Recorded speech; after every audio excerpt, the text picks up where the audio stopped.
পবিত্র রমজানের দিন আমি তো এখন রোজা আছি বুঝলে।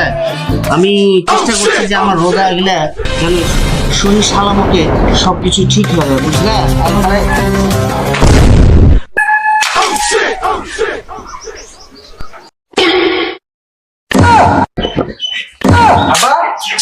একটু রুটি খেয়ে আসছিল না? মা তোমার লেগে ভাত দিয়েছে, পোলাও ভাত আছে, গরুর গোস্ত আছে, মুরগির ডিম আছে। তাড়াতাড়ি খেলাও না তুমি রুটি সাথে হবে। হ্যাঁ আপনার বললেন রোজা আছে, কি শালার বড় শালা তো আমার ইজ্জত পাংচার করে দিল। আমি এদের সামনে বলছি যে রোজা আছে আর ও খাবার নিয়ে চলে এসেছে। দেখো দিনি কি করলো, ইজ্জতটা খাইলো মনে হয় রে। হ্যাঁ ছি ছি ছি ছি ছি। শালা আমার ইজ্জত পাংচার করে দিল। আস্তাগফিরুল্লাহ আস্তাগফিরুল্লাহ আস্তাগফিরুল্লাহ।